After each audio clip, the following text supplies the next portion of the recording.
मेरा नाम श्याम है, श्याम सुनार। मैं मराठी महानगर पेपर में काम करता हूँ, पत्रकार हूँ। आपकी बातों से मतलब मेरे पास शब्द नहीं है क्या बोलना, लेकिन ये मुझे लगता है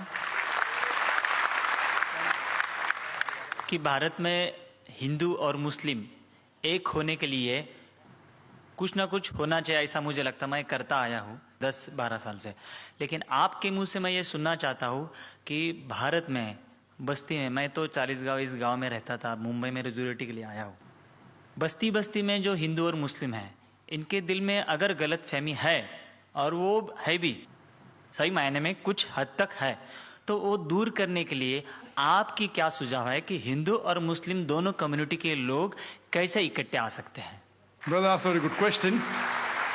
That what is the suggestion from me that how can we get the Hindus and Muslims on a common platform? How can we come together? The reply to this is, I have given a talk on similarities between Hinduism and Islam.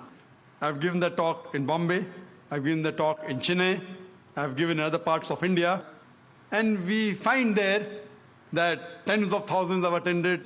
In Bombay, about 20,000, in Chennai, a similar number, and other parts of India. And many non-Muslims have attended.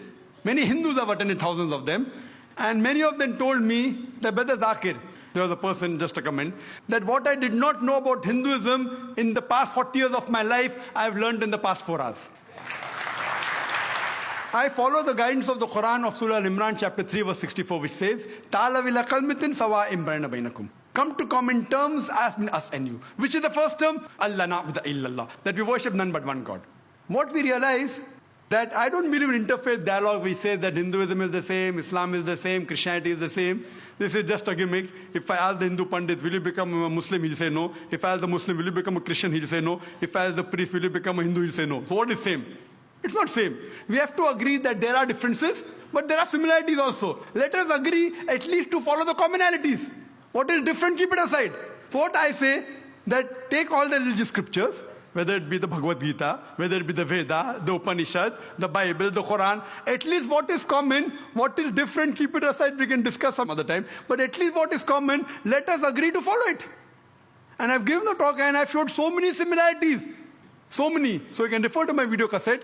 And what happens, many of them are not aware. The Muslims are not aware of their religion. Similarly, the Hindus are not aware of their religion. Many of the Muslims objected. Similarities between Islam and Hindu is impossible. So many of the people came with the talk to attack. The Rabbi, I'm bowling, what nonsense. Hindu and Muslim same. Ho hi nahi sakta hai. But when they heard the talk, they were shocked. Those who came to attack, they agreed with the talk. Similarly, many Hindus came. So what we realize, that what is common we should follow. And number one is Allah na'budu illallah, that we worship none but one God. That's the most common thing, and which you can give quotations. And we can give quotation from the Vedas, from the Bhagavad Gita. It is mentioned in the Chandogya Upanishad, chapter number 6, section number 2, verse number 1. Ekam evidityam, God is only one without a second. It's mentioned in the Shvetashvatara Upanishad, chapter number 6, verse number 9. Nachasya kasij, janita na chadipa. Of him, there are no Lord. He has got no parents. These are Sanskrit quotations. That means Almighty God has got no parents. He has got no Lord. Furthermore, if we analyze, it is mentioned in the Shvetashvatara Upanishad, chapter number 4, verse number 19. Natasti pratimasti. Of that God, there are no images. There is no pratima, there is no photograph, there is no idol, there is no image. Same thing in Yajurved, chapter number 32, verse number 3. Natasya pratimasti. Of that God, there are no images. So if you go back to your Vedas and your religious scriptures, it speaks about one God. So people many a time are not aware of the scriptures. And when the question just a couple of days back, I had given an interview to Star News. They asked me, Brother Zakir, what is your view regarding Vande Mataram? Can the Muslims say or not? I said, what do the Muslims say? I'll come to it afterwards. I'll first tell you what the Hindu scriptures say. He was shocked. What do I mean by that? I said, if anyone who's a scholar of the Veda agrees that God has got no pratima. So when you say Vande Mataram, that this country is my mother and you call it God, a person who's a scholar, I'm not talking about the normal people who don't know about the scriptures. But you ask a scholar, he will say that Vande Mataram goes against the Vedas. Because Vande Mataram in no less than 3 places it says, I bow down to thee. I worship thee.